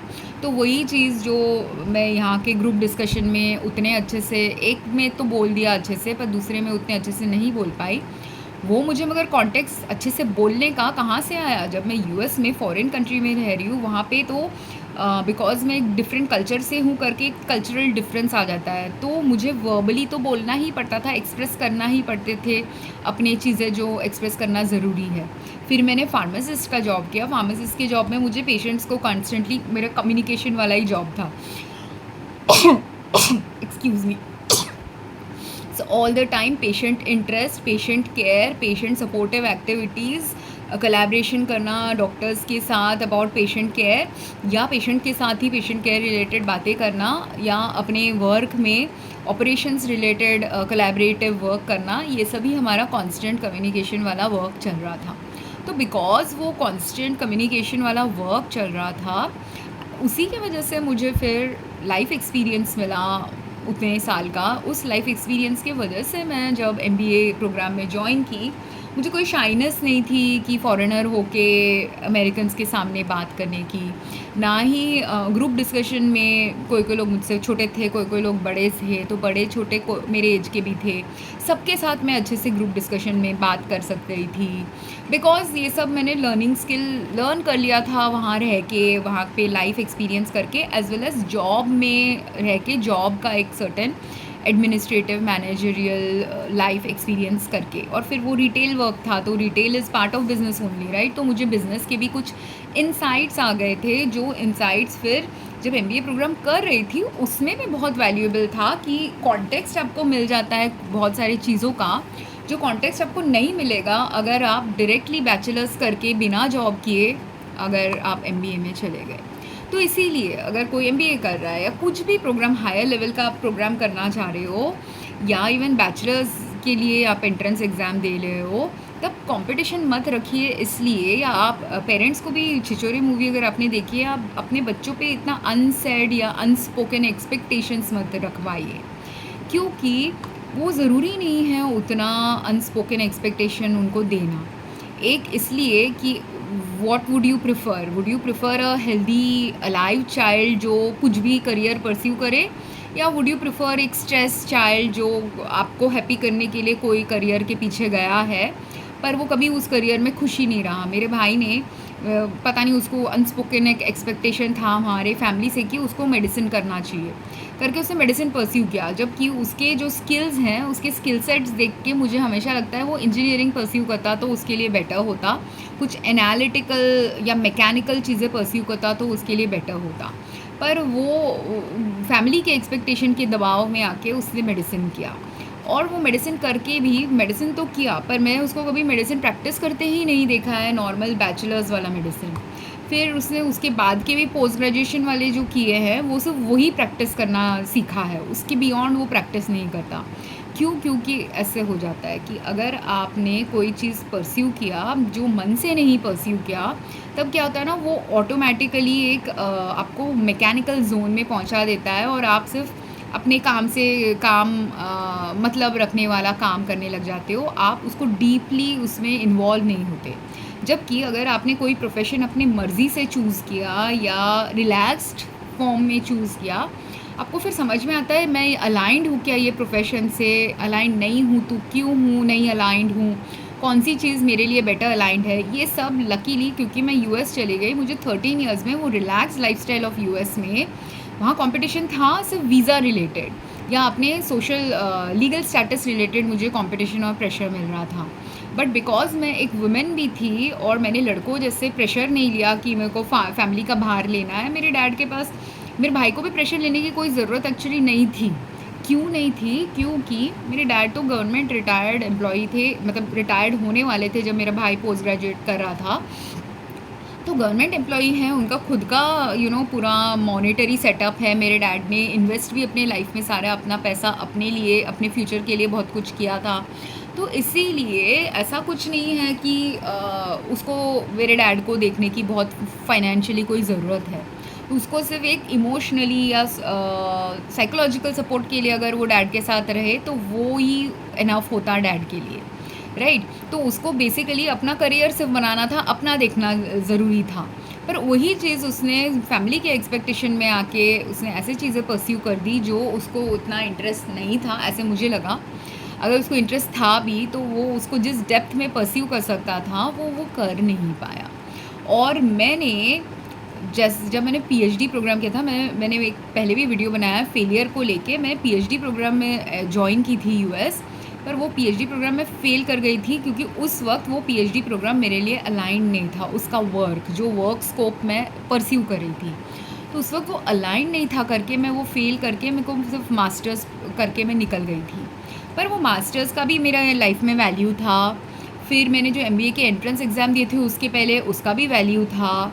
फिर मेरा एक पर्सनालिटी टाइप का भी एक वैल्यू है, तो वो पर्सनालिटी टाइप का जो वैल्यू है मैंने वैसा वर्क किया। जब मैं फार्मासिस्ट का वर्क कर रही थी उसमें वो वैल्यू आ गया। जब मैं एमबीए कर रही थी उसमें भी मेरे पर्सनालिटी टाइप का एक वैल्यू है, इसलिए एमबीए प्रोग्राम में भी वो वैल्यू आ गया। फिर जो भी पास्ट में सीखा था अभी भी मेरे को उसका वैल्यू है कि उस वक्त उसका वैल्यू मुझे नहीं समझा या एप्लीकेबल इमीडिएटली उसका एप्लीकेबिलिटी मेरे लाइफ में नहीं आया। पर धीरे धीरे मैंने, और इनिशियली वो बैचलर्स एंड पीएचडी प्रोग्राम मैंने थोड़ा सा मैकेनिकली ही किया कि ये नेक्स्ट स्टेप लॉजिकल स्टेप लगा करके किया, मन थोड़ा कम लगाया, ज़्यादा लॉजिक यूज़ किया ये फील्ड्स को परस्यू करने। पर लेटर फार्मेसी में जब मैंने डॉक्टरेट ऑफ फार्मेसी और एमबीए परस्यू किया था उस वक्त मैंने ज़्यादा मन से परस्यू किया था वो कोर्स वर्क को, और ज़्यादा मन से, ज़्यादा लगाव से परस्यू किया था। तो जैसे ही 10 साल बाद मैंने परस्यू किए कुछ प्रोग्राम्स, पर जब मन से मैंने परस्यू किए, दिल से मैंने परस्यू किए, उसका वैल्यू और खुल के आ गया। तो जो भी चीज़ आप मन से परस्यू करते हो, दिल से परस्यू करते हो, और ये भी ठान लेते हो कि जो भी मैंने सीखा है वो कभी वेस्ट नहीं जाएगा, तो कभी वेस्ट नहीं जाता। तो 10 ईयर पहले का जो एमबीए का मैंने क्लास लिया था, वो भी जब मैं एमबीए प्रोग्राम फिर कर रही थी, मैं इंडिया आई थी, तो इंडिया से मेरे सारे बुक्स लेके गई मैं, जो वाले बुक्स एमबीए प्रोग्राम के घर में पड़े थे, कि वो मैंने 10 साल पहले ही लिए थे, पर वो बुक्स तो अभी भी वैल्यूएबल थे और मेरे घर में वो बुक्स फेंके नहीं थे करके पड़े हुए थे। तो वो बुक्स मैंने फिर यूज़ कर लिए एमबीए के एंट्रेंस एग्ज़ाम के लिए वापस से, जब नेक्स्ट 10 ईयर्स लेटर मैंने दिया। और इंडिया का एमबीए एंट्रेंस बहुत डिफरेंट होता है यूएस के एमबीए एंट्रेंस से, पर कुछ चीज़ें सिमिलर होती है। तो जो चीज़ें सिमिलर थी वो मैंने पास्ट के बुक से ही फिर सीख लिया। तो मेरा वो, आप अगर ऐसे सोच रहे हो कि पेरेंट्स का पैसा वेस्ट जाने वाला है या पेरेंट्स का एफ़र्ट वेस्ट जाने वाला है कि मुझे ऐसे इतने क्लासेस में डाला है फिर भी मैं फ़ेल कर गया, या फ़ेल नहीं किया तो मैंने उतना ग्रेट नंबर से पास नहीं किया कि बहुत अच्छा यूनिवर्सिटी मुझे नहीं मिला, ये सब आपको सोचना नहीं चाहिए या इस पे फोकस नहीं डालना चाहिए। क्यों? क्योंकि जो भी हमारे साथ होता है हमेशा हमारी ओवर आर्चिंग लाइफ के गोल के लिए अच्छा ही होता है, और वो अच्छाई उसका भलाई हमारी लाइफ में कब खुलेगा उस वक्त हमें नहीं पता चलेगा जब हम फ़ेल हो रहे हैं। कि मेरे फेलियर का वैल्यू मुझे उस वक्त नहीं समझा जब मैंने फ़ेल किया, उस वक्त मुझे भी बुरा लगा। फेलियर के लिए आप बुरा लगाओ, पर इतना बुरा मत मानो कि आप सुसाइड करने चले जाओ या अपने आप को फेलियर समझने लग जाओ लाइफ में। आप सिर्फ इतना याद रखो कि अगर फ़ेल किए हो तो आपसे बेटर लोग थे इसलिए वो लोग पास किए हैं। फ़ेल किए हो तो इसका मतलब ये भी हो सकता है कि अगले साल आपको पास करना है। फ़ेल किए हो तो ये भी हो सकता है कि ये एग्ज़ाम आपको शायद 10 साल बाद पास करना है। फ़ेल किए हो तो ये भी, या उतने अच्छे स्कोर से नहीं पास किए हो तो इसका मतलब ये हो सकता है कि उस वक्त आपको जिस कॉलेज में जाना है वो कॉलेज से आपको जैसा एक्सपीरियंस आएगा शायद वो एक्सपीरियंस आपके लाइफ में नेक्स्ट ज़रूरी है। इसीलिए आपको एक पर्टिकुलर स्कोर मिला जिसकी वजह से आप एक पर्टिकुलर कॉलेज गए। क्योंकि अगर मेरा जैसे जेआरई का स्कोर, अगर मैंने बहुत अच्छे से पढ़ाई की होती तो मुझे 2400 2300 मैं उतना अच्छा पढ़ रही थी जेआरई का मटेरियल कि मुझे 2300 तक का स्कोरिंग आ रहे थे कभी कभी। तो मुझे 2300 की स्कोरिंग मिल सकती थी अगर मैंने बहुत थोरली अच्छे से पढ़ा होता। मुझे 2300 का स्कोर नहीं आया, और उस वक्त 23 out of 24 was the max score. तो 24 के जगह मुझे 21 समथिंग आया था स्कोर। तो वो जो 21 समथिंग आया था, अगर मुझे 23 के ऊपर आ गया रहता स्कोर तो मैं ऐसे यूनिवर्सिटीज़ में जाती जहाँ पे कंपटीशन ज़्यादा होता, कोलैबोरेशन कम होता, क्योंकि वो आईवी लीग टाइप यूनिवर्सिटीज़ या बहुत हाई एंड के यूनिवर्सिटीज़ होती।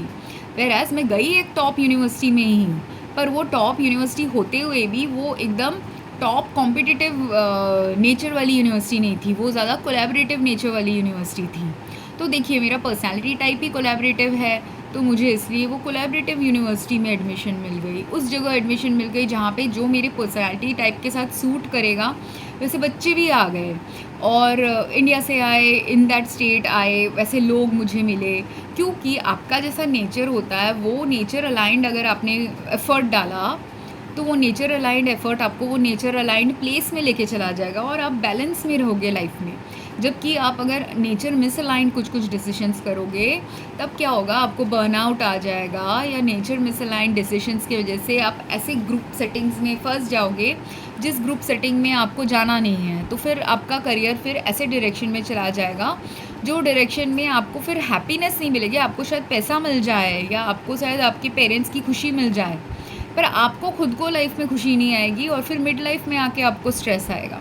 तो अगर आपको स्ट्रेस नहीं लेना और मिड लाइफ, और ऐसा नहीं है कि लाइफ में स्ट्रेस के कारण आपको नहीं मिलेंगे, लाइफ में हमेशा ही स्ट्रेस के बहुत सारे कारण मिलते रहेंगे। पर जैसे जैसे आप ईच फेज़ ऑफ लाइफ के स्ट्रेस को राइटली या बैलेंस वे में हैंडल करना सीखोगे, उतना अच्छा आप जितना आप प्रोग्रेस करोगे लाइफ में, उतने अच्छे बैलेंस्ड वे में आपका नेक्स्ट लाइफ का फेज़ खुलेगा। क्योंकि ट्रबल्स सबके ही लाइफ में हर फेज़ ऑफ लाइफ में होते हैं, पर वो ट्रबल को आप कैसे हैंडल करते हो और वो स्ट्रेस को कैसे मोर बैलेंस वे में हम हैंडल करें, वो एक पार्ट ऑफ लाइफ लेसन होता है हर इंसान का। और जो पेरेंट्स हैं, पेरेंट्स को मैं ये बोलूँगी कि अगर आपके सिर्फ ओनली चाइल्ड है और आप बहुत एफ्लुएंट थे या अच्छे पोजीशन में थे या बहुत अच्छा पैसा आपने कमाया है, आपके बच्चों को थोड़ा रिलैक्स करने दो। क्योंकि जनरेशन आफ्टर जनरेशन को सिर्फ पैसा कमाना नहीं होता। अगर एक जनरेशन ने पैसा कमाया है तो नेक्स्ट जनरेशन का पर्पस होता है वो पैसे को स्पेंड करना। फिर वो जनरेशन ने अगर ज़्यादा स्पेंडिंग पे खर्चे पे ज़्यादा फोकस किया है तो नेक्स्ट जनरेशन का फिर वापस कमाने वाला ऐसे ऑल्टरनेट साइकिल आना चाहिए। या एक बैलेंस लाइफ होना चाहिए जिसमें आप सीखें कि आप स्पेंड भी बैलेंस वे में करें, खर्चा भी बैलेंस वे में करें, कंपटीशन भी बैलेंस वे में करें, कोलैबोरेशन भी बैलेंस वे में करें और सीखें। और ये आप नहीं सीख पाओगे अगर हम हमेशा कॉम्पिटिटिव स्पिरिट रखें या हमेशा जेलसी की स्पिरिट रखें या हमेशा इनसिक्योर्स फील करें कि हमने ये पास नहीं किया तो लाइफ में बहुत बड़ा पहाड़ टूट पड़ेगा।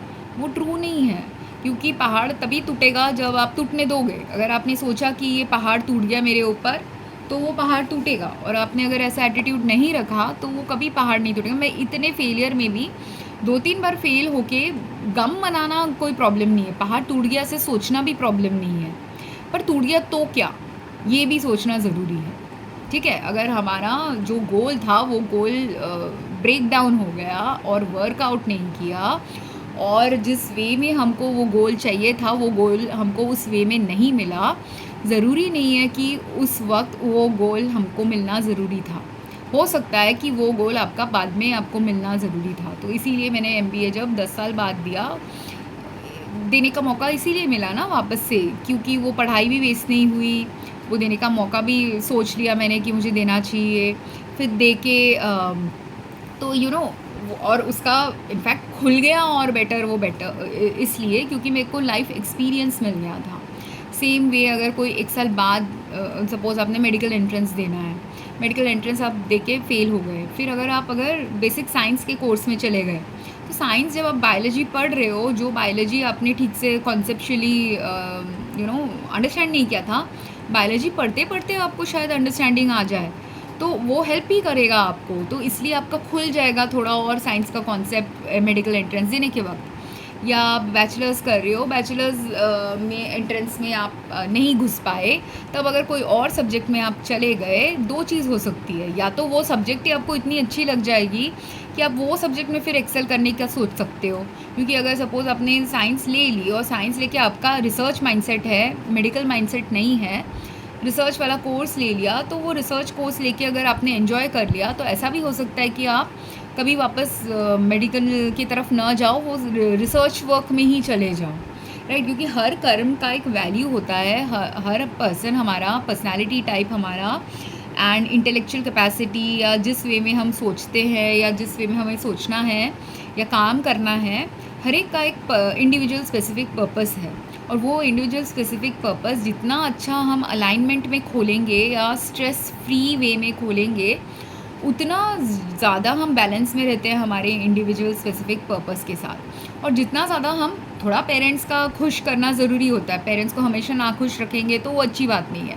पर क्या आपके पेरेंट्स, अगर जो लोग जैसे कितने सारे इंडिया में क्रिकेटर्स हैं, स्पोर्ट्स पर्सन हैं, उनके पेरेंट्स को भी लगा था कि उनके बच्चे एक्टर्स हैं, एक्ट्रेसेस हैं, उनके पेरेंट्स को भी लगा था कि, और कितने एक्टर्स एक्ट्रेसेस इंजीनियरिंग करके फिर जाके एक्टिंग किए हैं या स्पोर्ट्स परस्यू किए हैं while pursuing some degree also. जो लोग ने ऐसा सब किया है वो लोग ने पेरेंट्स को खुश करने के लिए एक डिग्री प्रोग्राम, वो 3 इडियट्स मूवी में तो वही दिखाया था, राइट, कि उन लोग खुद का इंजीनियरिंग परस्यू करना चाह रहे थे पेरेंट्स को खुश करने के लिए। पर अल्टीमेटली जो एक दो लोग ही इंजीनियरिंग के लिए राइट थे, बाकी लोग इंजीनियरिंग के लिए राइट नहीं थे करके वो लोग नाखुश हो रहे थे और फेल हो रहे थे बार बार वो प्रोग्राम में घुस के। जो बाद में जब उन्होंने अपने लाइफ के अलाइंड पाथ को चूज़ किया तब उनको उसमें सक्सेस मिला कि नहीं मिला। ठीक है, वो फुनसुक वांगडू के जैसे सबसे रिचेस्ट पर्सन या मोर innovative inventor of the world नहीं बने, पर इवन इफ वो इन्वेंटर ऑफ द वर्ल्ड नहीं बने, जो फोटोग्राफर बना उसको फोटोग्राफी करने में खुशी मिल रही थी, ट्रैवल करने में खुशी मिल रही थी, जबकि अगर वो इन्वेंटर बन जाता कोई कंपनी का, उसको वो खुशी उस कंपनी में नहीं मिलती। तो जिसको जिस चीज़ में खुशी मिलती है वो आप करोगे तो आपका लाइफ हेल्दियर ज़्यादा रहेगा, बैलेंस में ज़्यादा रहेगा। पैसे शायद थोड़ा कम आए, फेम शायद आपको कम आए, पर जिसको फेम चाहिए वो फेम परस्यू करेगा ना, जिसको फेम नहीं चाहिए उसको फेम परस्यू करने की क्या ज़रूरत है। और फेम परस्यू या सोशल प्रोमिनेंट परस्यू करने के वक्त भी जब उनका वो जो क्लासमेट जो फॉरेन में चला गया था वो वापस आया फॉरेन से, उसको तो उसने एकदम टिपिकल जो पेरेंट्स की एक्सपेक्टेशंस है वो पेरेंट्स की एक्सपेक्टेशंस पे उसने किया था। और बहुत सारे जो बच्चे हैं, मेरे कुछ फ्रेंड्स थे, उनको 3 इडियट्स मूवी अच्छी नहीं लगी थी। क्यों? क्योंकि वो लोग ऐसे बच्चे थे कि पेरेंट्स के एक्सपेक्टेशंस को पूरा करके वो बैंकर स्टूडेंट जैसे थे, मुझे उसका नाम याद नहीं आ रहा, चश्मे जो स्टूडेंट था who came to get Phunsukh Wangdu का सिग्नेचर। तो जब वो सिग्नेचर लेने आया उसको, वो एकदम ही टिपिकल गीकी स्टूडेंट था, तो वो मूवी में उसकी बहुत ज़्यादा मजाक उड़ा दी, पर वही एक टिपिकल इंडियन स्टूडेंट होता है। बहुत टिपिकल इंडियन स्टूडेंट्स ऐसे सीरियसली बहुत पढ़ाई तो कर लेते हैं पर अपने जॉब को एंजॉय नहीं करते, जबकि फुनसुक ने उसको तो डिग्री, वो तो मूवी के एंड में हमने क्या देखा कि वो जो डिग्री रणछोड़ दास को मिली, वो रणछोड़ दास तो कोई और था और फुनसुक कोई और था, उसको मगर लर्न करना था खुद से, और लर्न करना उसके लिए इम्पोर्टेंट था करके वो खुद लर्न करते करते करते करते वो खुद इन्वेंटर बन गया एक दिन, राइट। सो वो जो इन्वेंटर बना एक दिन, उसको डिग्री मिली इसलिए वो इन्वेंटर बना कि उसके अंदर क्यूरियोसिटी थी, और उसको तो डिग्री मिली ही नहीं एक्चुअली, रियलिस्टिकली स्पीकिंग। वो डिग्री किसी और के लिए उसने परस्यू किया था। ये एक इंडिया का प्रॉब्लम जोन है कि कोई कोई लोग ऐसे भी करते हैं, पर वेरी फ्यू परसेंटेज ऑफ लोग ऐसे करते हैं। मेजॉरिटी तो बच्चे वो बैंकर जैसे ही होते हैं कि जो पेरेंट्स की एक्सपेक्टेशन के अकॉर्डिंग सब कुछ परस्यू करके इंडिया में रहेंगे बड़े जॉब में या फॉरेन में रहेंगे बड़े जॉब में।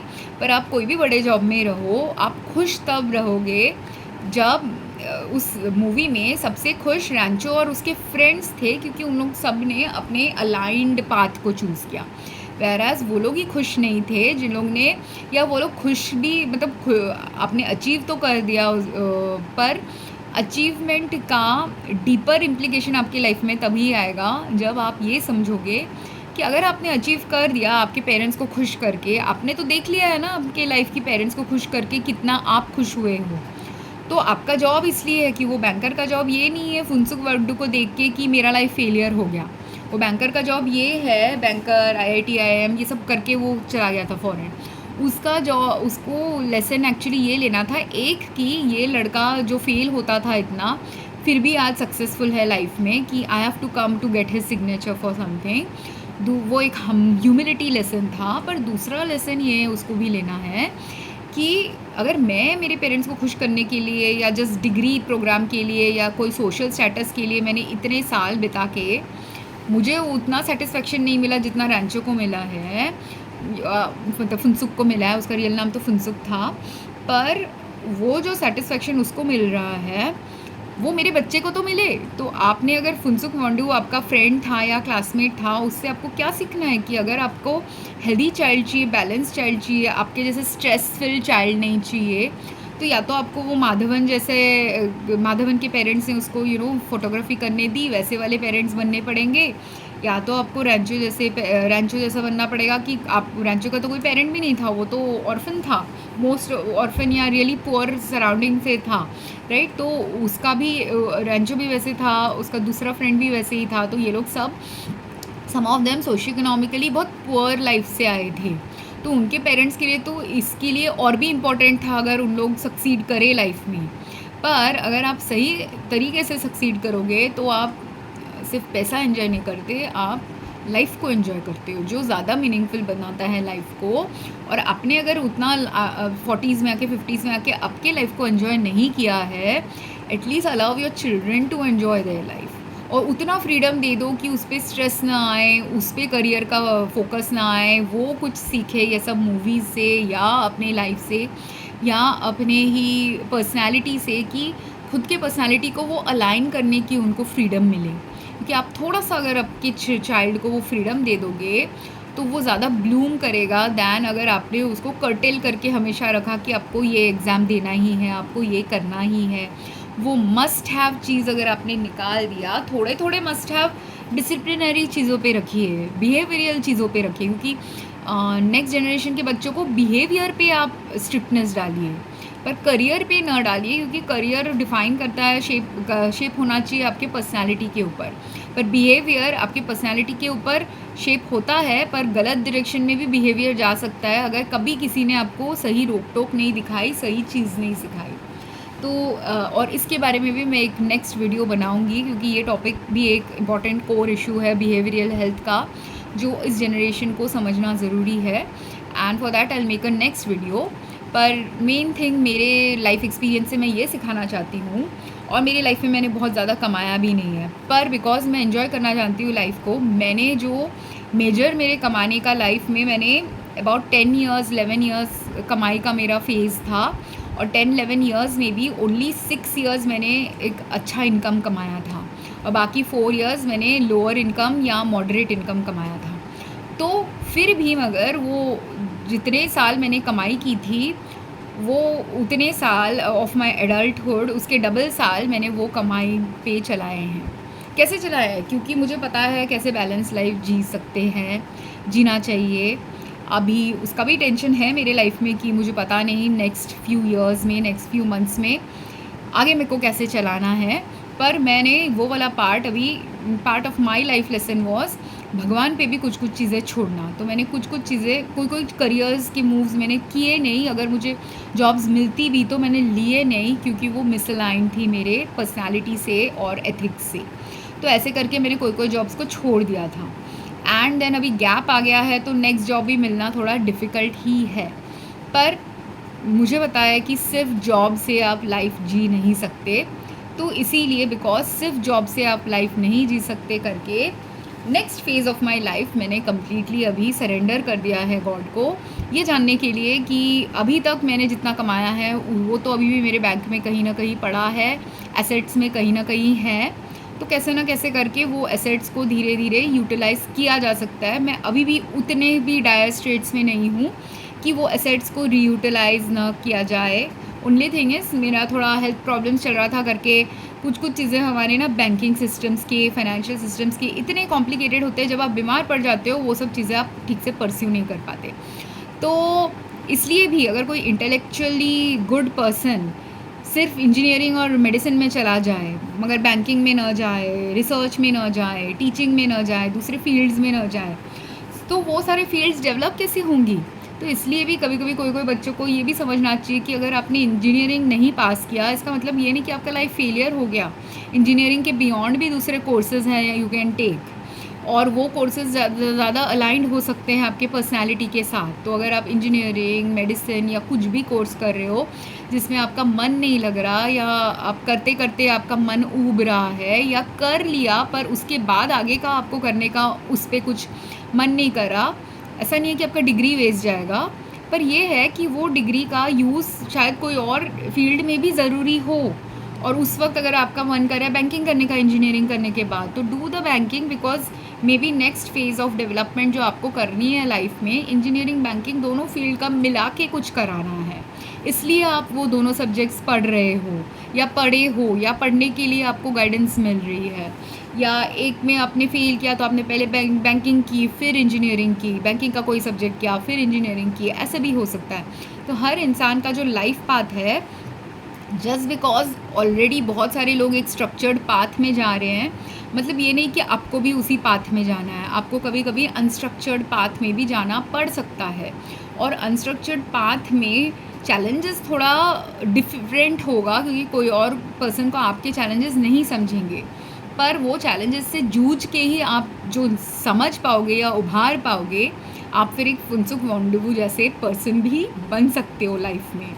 तो वो अगर आपको बनना है वैसा वाला पर्सन, और आपका गोल था शायद वैसा वाला पर्सन बनना, या माधवन जैसा फोटोग्राफर बनना, या उसके फ्रेंड जैसा, उसके फ्रेंड ने एथिकली बहुत सारे काम किए, उनका थर्ड फ्रेंड, उसका नाम मुझे याद नहीं आ रहा, तो वो लोग तीनों जो है, वो लोग तीनों ने ही, और उसमें थर्ड फ्रेंड ने सुसाइड करने की कोशिश भी की थी, पर ये सुसाइड तक आप लेके मत जाओ आपके लाइफ को। उसके लाइफ में बहुत सारा प्रॉब्लम था, फाइनेंशियल प्रॉब्लम था, इसलिए उसने सुसाइड करने की कोशिश की थी। पर most of the other children जो लोग सुसाइड करते हैं, उनके लाइफ में तो फाइनेंशियल प्रॉब्लम भी नहीं होती। इसीलिए और ज़्यादा इंपॉर्टेंट है कि आपके लाइफ में अगर फाइनेंशियल स्ट्रेस बिल्कुल ही नहीं है, सोशो इकोनॉमिक स्ट्रेस और डिस्ट्रेस ही नहीं है, तो आप क्यों सुसाइड कर रहे हो? सोचो पहले कि आपके लाइफ में ब्लेसिंग्स क्या है, वो ब्लेसिंग्स पे फोकस करो। अगर स्ट्रेस ज़्यादा बढ़ रहा है कि आपने अगर पास नहीं किया, तो आपके पास फुर्सत है उस वक्त। मैंने जब पास नहीं किया, 1 ईयर टाइम था, वो 1 ईयर में मेरे पास फुर्सत भी था मेरे फ्रेंड्स के साथ स्पेंड करने टाइम। मैं फैमिली के साथ मैं नहीं बोलूँगी टाइम स्पेंड करने का मुझे मिला मौका, क्योंकि मेरी जो इमीडिएट फैमिली है वो लोग उतना टाइम स्पेंड करने वाले लोग नहीं हैं। तो मेरे फ्रेंड्स लोग थे जिनके साथ मुझे टाइम मिल गया, जो मुझे मिलता नहीं। भगवान को भी पता था कि नेक्स्ट ईयर शायद मैं यूएस जाने वाली हूँ, मुझे नहीं पता था कि मैं जाने वाली हूँ, पर भगवान को पता था करके मुझे वो एक एक्स्ट्रा ईयर मिल गया मेरे फ्रेंड्स के साथ, जो लोग इमीडिएटली बैचलर्स करके अगर इंडिया से बाहर चले जाते उनको नहीं मिलता, जो मुझे मिला।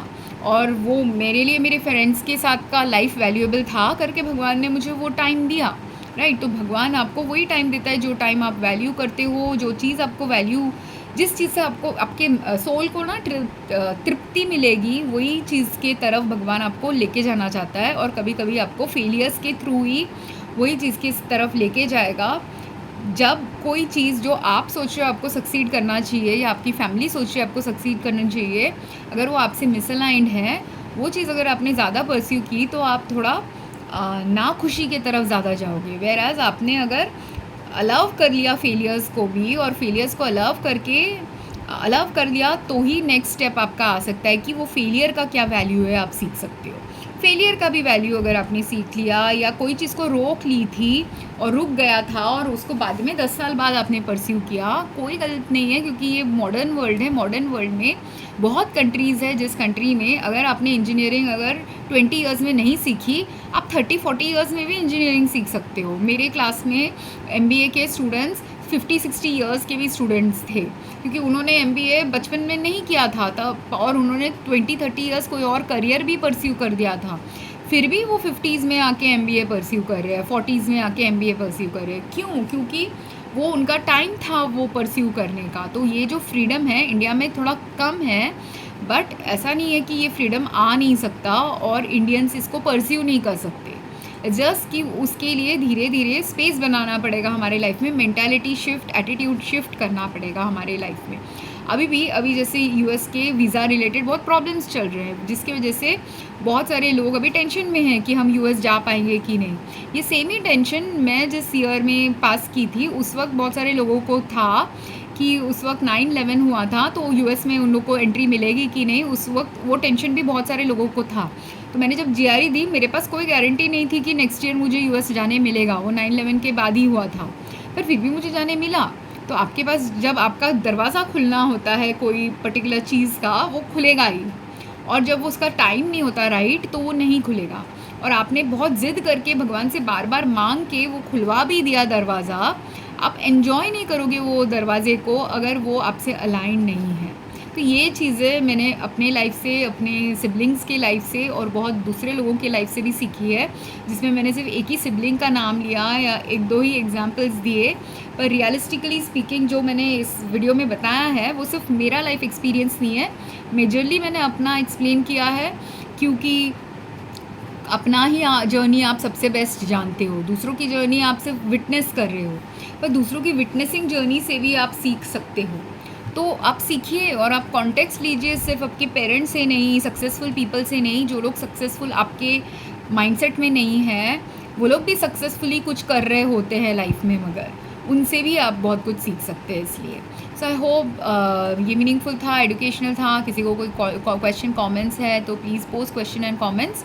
And all the best to everyone for the exams. Understand जो भी एग्ज़ाम आप दे रहे हो, वो एग्ज़ाम का आउटकम आपकी लाइफ में वही डोर खोलेगा जो आपके लिए बेस्ट है। यूजुअली हमेशा ही भगवान आपके बेस्ट डोर को ही खोलना चाहता है, और कभी कभी बेस्ट डोर कोई चीज़ों को बंद करके भी मिलता है हमें। So I hope this was meaningful to you. Thank you very much. Have a great day.